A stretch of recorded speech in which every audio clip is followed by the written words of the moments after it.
Bonne semaine, messieurs et dames. Bienvenue à cette édition d'information sur A30 Télévision. D'abord, les titres. Ouverture lundi de la 31e édition du forum Investing in Africa Mining in Daba à Cape Town, en Afrique du Sud. La première ministre n'a pas caché sa colère et son indignation face aux atrocités qui continuent d'être perpétrées par le Rwanda et ses supplétifs du M23. Judith Suminwa a condamné l'inaction de la communauté internationale face à cette agression. Les détails à suivre dans ce journal. La mobilisation ne fléchit pas en République démocratique du Congo. Des milliers de Congolais ont manifesté dans plusieurs coins à travers le pays. Beni, Kananga, Bumba et Kisangani pour soutenir les FRDC et les Ouazalendo, mais aussi pour dénoncer les silences de la communauté internationale dans la capitale. Un culte écuménique a également eu lieu en faveur de la paix à l'est de la République démocratique du Congo. À Kinshasa, 3 civils ont été tués et plusieurs autres blessés lors d'une tentative de cambriolage dans un supermarché dans la commune de Matete. Le bourgmestre de cette municipalité qui confirme la nouvelle indique que le calme est revenu. Bonsoir. Direction Goma, capitale provinciale du Nord Kivu. Les activités ont repris progressivement ce lundi après plusieurs jours d'affrontements entre les FRDC et l'armée rwandaise sous couvert de M23. Les taxis notamment ont retrouvé les routes, mais les clients tardent à revenir. Les activités économiques demeurent toujours perturbées. Esaïe Chongo signe ce reportage. Après une semaine de tension et de paralysie totale d'activité suite aux affrontements, à Goma, au Nord Kivu, la vie reprend petit à petit. Ce lundi 3 février 2025, il s'observe un retour timide des activités. Sur la route, les bus de transport en commun, des taxis-voitures ainsi que des mototaxis sont visibles. Le défi reste la clientèle, car les mouvements de la population n'est pas encore au top. Nombreux évitent de quitter leur domicile car ayant la peur et la crainte pour leur sécurité. De surcroît, le carburant est aussi un casse-tête pour les taximens et cela parce que les voies d'approvisionnement ne sont pas encore ouvertes. Ainsi, le prix du litre est passé à la hausse, témoigne un conducteur. Le mouvement n'est pas bon parce que les gens ont toujours peur, mais nous disons qu'ils viennent. Le carburant n'est pas en circulation à cause des frontières. Un litre qui s'achetait à 3500, nous l'achetons à 5000. À cause des véhicules qui amènent des carburants ici au Congo ne passent pas aux frontières à cause de la guerre qui s'est écoulée pendant la semaine. Et pour les activités socio-économiques, les commerçants ont bravé la peur et décidé de revenir à leurs activités. Au marché central Virunga de Goma, certains vendeurs étaient présents. Malheureusement pour certains, c'était une désolation car leurs marchandises ont été pillées. Ils sont inconsolables et s'interrogent sur le moyen de se relever. Je réponds au nom de François Xavier. Je suis vendeur de livres. Je viens d'arriver ici aujourd'hui, mais nous n'avons pas d'activité. Je gardais mes livres dans une maison de vente de téléphones, mais tout a été pillé, des bibles et tous les livres. Il ne nous reste que Dieu. Nous ne savons plus comment nous relancer. Nous n'encourageons vraiment pas ces actes de pillage, car d'ailleurs, ils n'en tireront aucun bénéfice. Il faut noter qu'à Goma, plus de 700 personnes ont perdu la vie en une semaine et plus de 2800 blessés. Direction Bunia, où le maire de la ville a appelé ses administrés à appuyer à nourrir les forces de l'ordre et de sécurité.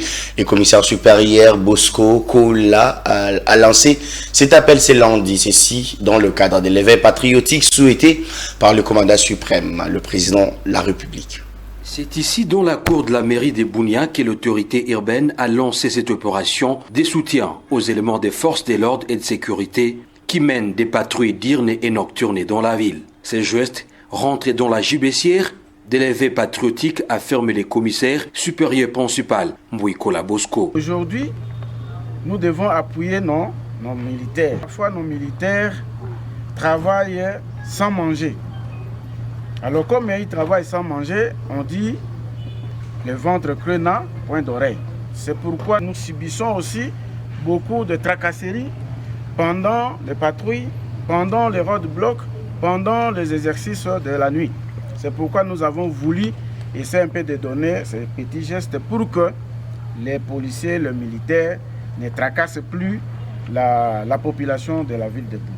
À travers ce geste, un message a été lancé aux habitants et opérateurs économiques de cette ville. Je fais appel aussi à ces opérateurs économiques de la ville de Bunia d'emboîter le même pas que moi, parce que ce que nous allons faire ici, c'est pour notre intérêt, surtout FENAPEC et FEC, de venir m'aider et pour que nous puissions aussi répondre aussi à l'ordre du chef de l'État. La situation qui traverse la ville de Goma, chef-lieu de la province du Nord Kivu et ses environs, doit impérativement concerner les Buniatropes, a-t-il conclu. Les rebelles qui sont entrés à Goma là, ils n'ont pas amené à manger. Ils ont amené leur cargaison d'armement. Où est-ce qu'ils vont trouver à manger? C'est dans le dépôt des opérateurs économiques. Ce message permettra aux forces de l'ordre et de sécurité de mieux accomplir leur mission avec efficacité et professionnalisme en dépit des circonstances d'où qu'elles viennent. Et ben instant à Bukavu, les activités ont tourné normalement ce lundi malgré des rumeurs sur l'attaque de l'armée rwandaise. Selon la société civile locale, aucune perturbation n'a été observée à l'aéroport de Kavumu et entre les mains des FARDC. Maître René Bintou appelle cependant les autorités à prendre des mesures pour sécuriser la population. On l'écoute. Non, depuis hier, on n'a pas signalé des affrontements. On est là, on est toujours dans la psychose, on ne sait pas ce qui va arriver. L'aéroport est toujours gardé par les FARDC, donc ils n'ont pas encore franchi, les rebelles n'ont pas franchi Nyabibwe jusque-là. Hier, il n'y avait pas de combat, aujourd'hui aussi, rien n'est signalé jusqu'à présent, mais avant-hier, ils se battaient au niveau de Kinyezire, à plus de 140 km de la ville. Bon, c'est toujours le message de calme, de résistance, on ne sait pas, on a toujours foi à nos FARDC. On interpelle toujours notre gouvernement pour que ils puissent bien s'occuper de nous faire sortir de cette psychose. Parce que quand la ville de Goma est prise, et quand les rebelles disent qu'ils vont prendre Bukavu, bon, ça nous inquiète au plus haut niveau. À Kananga, dans le Kasaï central, les députés John Kabe a exhorté le peuple à l'unité, à soutenir les militaires engagés dans la défense du territoire national. L'ancien gouverneur du Kasaï central a lancé cet appel lors d'une marche qu'il a organisée le week-end dernier dans cette ville en soutien au FARDC et les jeunes Ouazalendo. Plusieurs jeunes ont répondu à son appel du président de rejoindre l'armée. À la tête de foules nombreuses, notamment des combattants de l'IDPS, des membres des partis de l'Union sacrée et de l'opposition notamment de l'ECD, le leader Kananga a parcouru toutes les grandes artères de la ville, accompagné de manifestants à partir du rond-point Notre-Dame à la place Mukenge Chabantou, où il s'est adressé aux manifestants dans un meeting populaire. John Kabea a circonscrit son message en quelques points. Il s'agit notamment de l'unité du peuple centre-kassaïen, du soutien à l'armée congolaise et de l'enrôlement massif de la jeunesse au FARDC.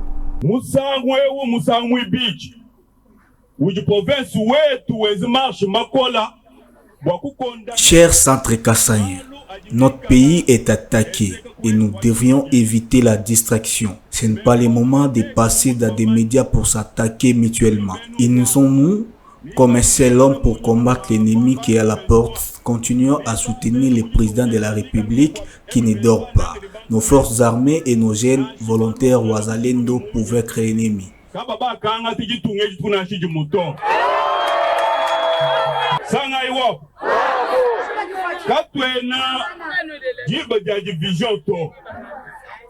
Chers jeunes, c'est ça le moment de combattre l'ennemi. Vous devez vous enrôler dans l'armée et nous allons demander au commandant chargé de recrutement des forces armées de la République démocratique du Congo d'amorcer l'opération.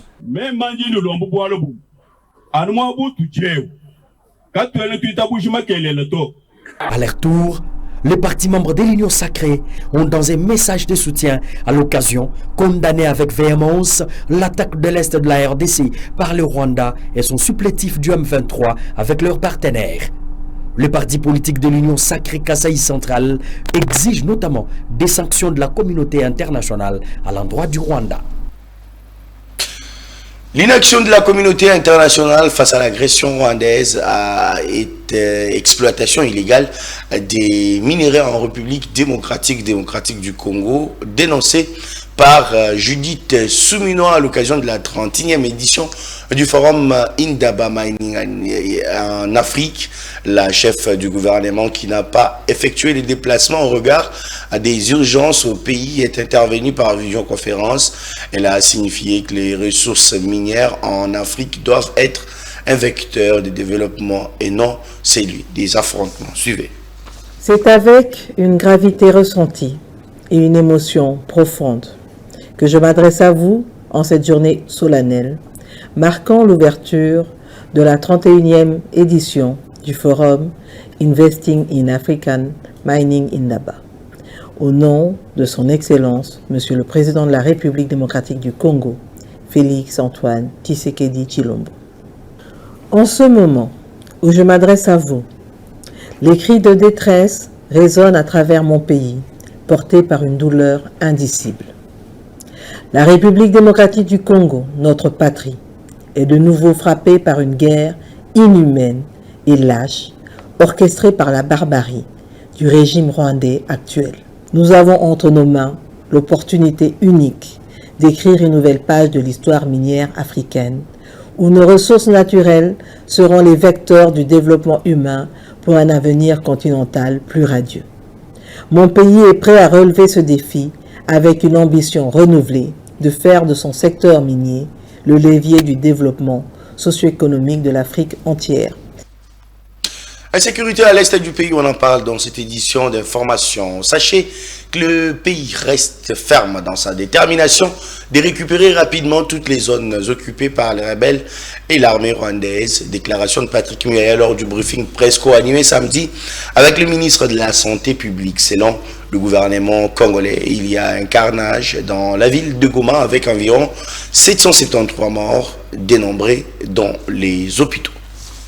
Et donc, il y a un travail qui est en cours au niveau de tous les ministères parce qu'il faut analyser les différentes conséquences parce que nous ne pouvons pas nous priver de notre devoir de prendre en charge nos populations. Ce n'est pas parce qu'il y a des forces rwandaises qui sont injustement et qui vont quitter bientôt pour que nous allons nous dire, voilà, nous laissons notre population entre les mains de leurs bourreaux. Comment pouvez-vous imaginer que ceux qui sont venus il y a quelques jours avec des chars dans une violence horrible et qui ont tué des personnes innocentes, des personnes sans armes, des bombes sont tombées sur les hôpitaux. La DGM a perdu 2 cadres. On ne peut pas vous dénombrer chaque histoire de chaque Congolais qui a été éprouvé. Et dans une ville comme celle-là, vous, les bourreaux, vous prenez ceux pour qui des frères, de membres des familles ont été tués, exécutés, qu'ils viennent nettoyer les sangs. Vous imaginez l'horreur.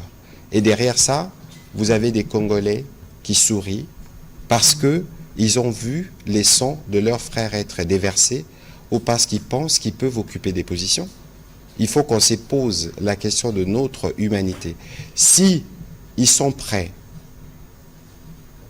avec leurs parrains, d'accompagner une aventure de ce type qui tue dans le sang, pensez-vous alors que ces hommes, si par malheur ils arrivaient à leur fin, qu'est-ce qu'ils imposeraient aux Congolais?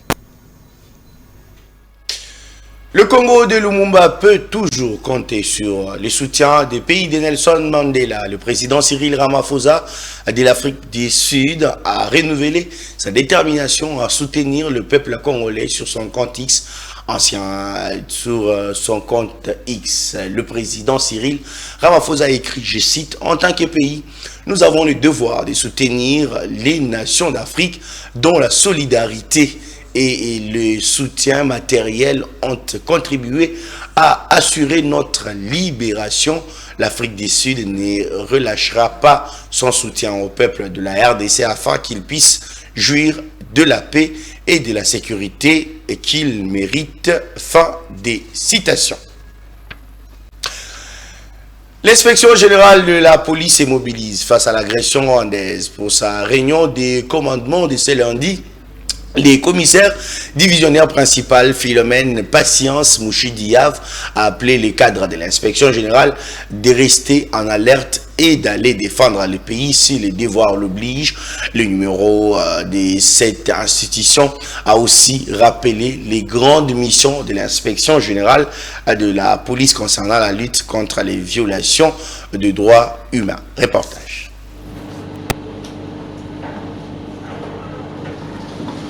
Pour cette première réunion des commandements de l'année 2025 à l'inspection générale de la police nationale congolaise, le commissaire divisionnaire principal, Patience Philémon Mouchidiav, s'est apaisanti sur la problématique de l'agression rwandaise en République démocratique du Congo. Avant toute chose, un moment de silence a été observé en mémoire des militaires, policiers et wazalendo tombés lors des affrontements. L'inspecteur général de la police a saisi l'appel à la mobilisation lancé par le chef de l'État Félix Tshisekedi pour galvaniser le cadre des policiers face à l'invasion. Nous tous, nous sommes en alerte, puisqu'il y a des problèmes qui se posent au pays. Notre présence est nécessaire. Aux côtés des FARDC,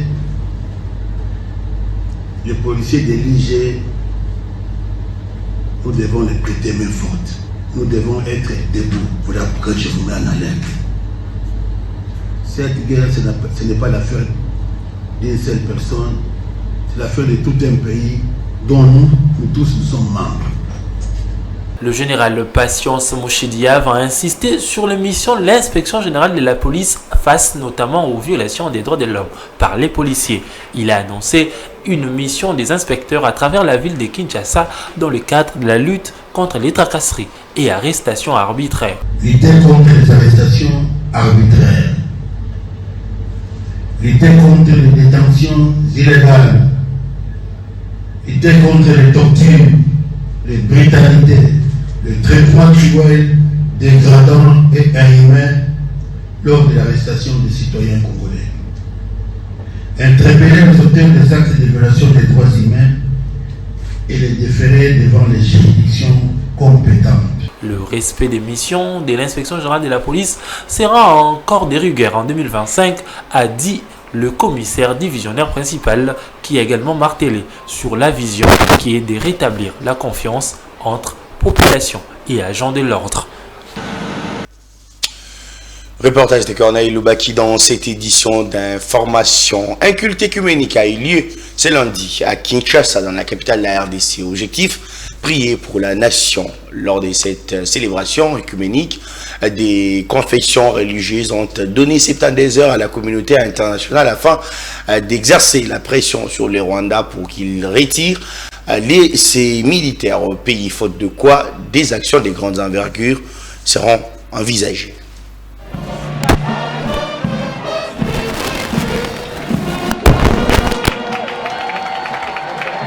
À l'explanade du Palais du Peuple, c'est plusieurs fidèles des différentes églises Corps du Christ qui ont répondu présents à cette invitation. Objectif, faire une prière pour la nation qui vit dans une situation sécuritaire particulière à l'est du pays. Exhortation, des pasteurs ont défilé chacun dans sa langue pour une prière pour la nation. Papa, M23, Naba Rwanda tozomona na Goma, tomona bango lisusu te. Tozo déclaré na kombo na Yesu, babima. Moment MDC culte écuménique, lecture du mémorandum des confessions religieuses. Elles ont accordé 70 heures à la communauté internationale afin de mettre la pression sur le Rwanda pour que ces militaires soient retirés du pays. Si dans les 72 heures qui suivent, nous ne sentons pas les actions concrètes, nous serons obligés de continuer à manifester pacifiquement, notamment par des sit-ins en vue d'obtenir la fermeture de certaines chancelleries et soupçonnées d'être derrière le Rwanda et le M23. Toujours à la communauté internationale que si nous ne voyons pas les actes concrets sur le terrain, nous allons exiger la suspension des vols des compagnies Air France et Bruxelles Airlines nous disons à la communauté internationale que si nous ne voyons pas les actes concrets sur le terrain, nous allons demander à notre gouvernement que la République démocratique du Congo quitte la francophonie. Tous ont décidé de se ranger derrière Félix Tshisekedi dans l'unité pour combattre l'ennemi. Il y a des militaires, des policiers, toye kobondela pona mboka tosengi kimia ezala kati na mboka na biso bana Israel na kati ya boumbu bapelelaki Nzambe ayokaki milolo na bango akitaki nayebi ete journal lelo pe na mboka Congo Nzambe otoye kobelela akiti pona kobundela bana Congo. On ne peut pas malmener un pays d'autrui. Donc, quel que soit ce qu'ils peuvent faire, ces jugements-là, ils seront par terre. Ils seront tombés. Nous aurons le gain de cause. Un peuple est comparable à un seul corps. Si une partie du corps est affectée, donc c'est tout le corps qui tombera malade. Donc, ça ne concerne pas seulement nos frères de l'Est, mais ce problème nous concerne nous tous. Le vœu de tous ces devoirs, la paix revenir dans la partie est de la République démocratique du Congo.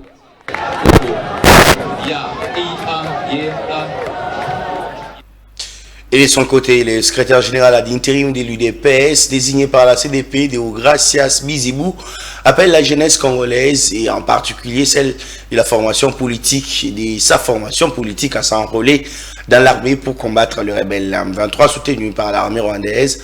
Face à cette situation, Deo Bizibou appelle également à l'unité au sein de l'UDPS et réaffirme le soutien de son parti politique au président de la République au FRDC. Il a dit ce lundi au cours d'une conférence de presse. Au nom de l'UDP Tshisekedi, je remercie et félicite les forces armées de la République démocratique du Congo pour la résistance, quoique ayant été fragilisée depuis longtemps par M. Kagame à travers son chef d'état-major qu'il avait installé à Kinshasa, James Kabarebe, infiltré, mais ces forces sont en train d'être alignées convenablement à résister. Un double travail se fait. Au même moment, le chef de l'État est en train de désinfiltrer cette armée. Au même moment, cette armée est en train de se battre. Et cette armée a été équipée au point qu'on est passé de quelques millions de dollars vers plus d'1,5 milliard de dollars comme budget de cette armée. Comme vous le savez, pour la première fois, il y a eu dans ce pays, sous le gouvernement Félix Tshisekedi, ce qu'on appelle la loi de programmation militaire, qui a prévu comment l'armée devait monter en puissance, et le travail est en cours. Nous appelons, au nom de l'UDP Tshisekedi, à l'enrôlement massif des membres de l'UDPS dans l'armée, en particulier les jeunes.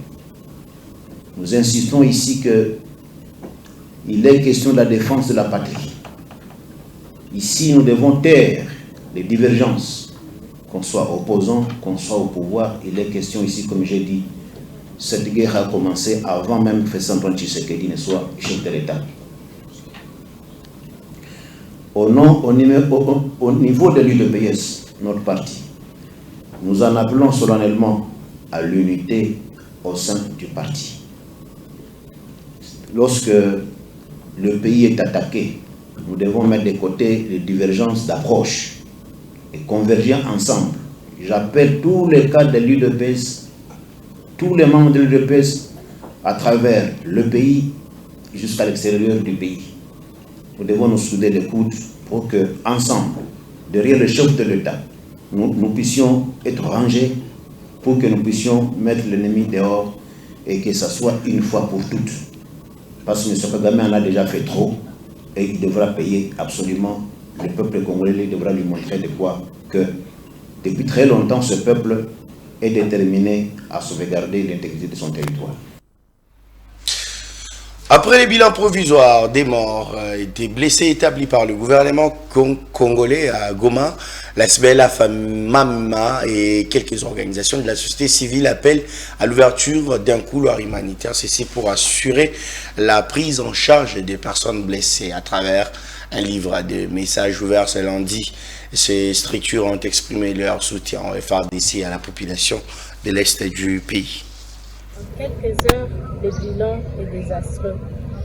Quelques jours, tout simplement, nous comptons plus de 700 morts, plus de 2000 blessés, plusieurs femmes et jeunes femmes violées.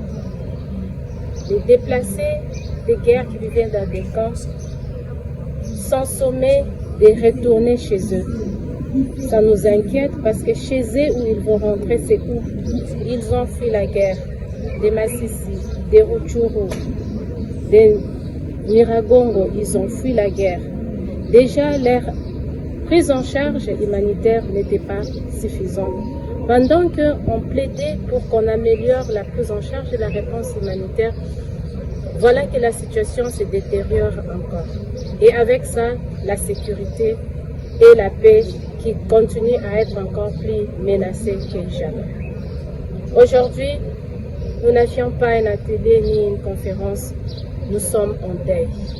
Nous sommes en deuil et nous avons jugé qu'il n'était pas bon que chacune et chacun de nous plaire en solo. C'est pour ça que nous nous sommes rassemblés pour rendre hommage à nos vaillants soldats tombés à la guerre, mais pour honorer aussi la mémoire des filles et fils congolais qui ont perdu leur vie face à cette guerre injuste, face à cette guerre des éléphants où les citoyens congolais continuent à payer les prix. Et nous exigeons. Jean-Marc Kaboun n'est pas sorti des Makala, contrairement à ce qui est annoncé sur les réseaux sociaux. Le président du parti politique Alliance pour les changements bénéficiaire d'une grâce présidentielle est resté dans cette maison carcérale pour d'ordre administratif, une raison qui dénonce Béli Moutono, secrétaire général du parti de l'ancien vice-président de l'Assemblée nationale. Il appelle par ailleurs ses militants au calme. On l'écoute.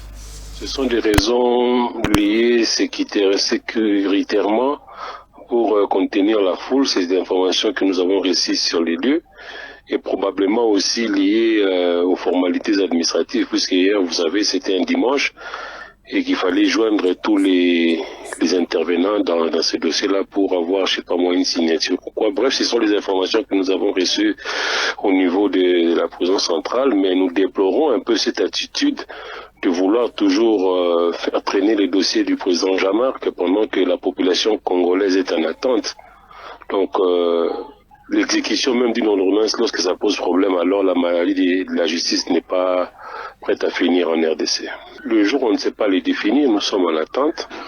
Dès que tout sera fait prêt, on va communiquer par les voies officielles. Le président Jean-Marc Kaboun n'est pas libre. Je sais que l'attente, elle est grande dans la population quinoise.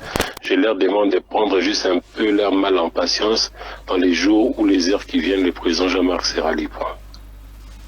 Je l'ai dit dans les titres, 2 personnes ont été tuées par des bandits armés après une tentative de cambriolage dans un supermarché dans la commune de Matete. Nous sommes à Kinshasa. Le bourgmestre de cette municipalité, Jules Mukumbi, qui confirme la nouvelle, renseigne que quelques personnes ont été blessées. Il souligne que le calme est revenu. La sécurité a été renforcée. Oui, c'était hier la nuit vers 21h13 minutes. Oui. 13 minutes, il y avait des assaillants. Ils étaient là à 4 heures, il y avait un motard, donc ils sont venus à l'effet d'un moteur. Et puis quand ils sont arrivés, ils ont trouvé d'abord un policier. Ils ont abattu les policiers. Quand ils ont abattu les policiers, ils ont récupéré l'arme des policiers. Et puis, bon, comme les gens aussi de qui marchaient étaient prudents, ils ont fermé la porte. Ils ont fermé la porte. Donc, on a pu entrer au niveau des supermarchés. Ils ont commencé à tirer des balles. Il y avait encore une balle perdue qui avait tué une personne là-bas, un jeune garçon. Donc, il y avait eu des morts. Au total, il y a eu des morts. Puis, il y a eu des morts et une blessée grave. Quand ils ont remarqué, ils ont fermé la porte, ils ont commencé à tirer. Et puis, il y a une balle qui a percé, la porte qui a percé le vitre, ils ont dit, qui a trouvé la caissière dans la jambe, elle qui a eu une blessure grave.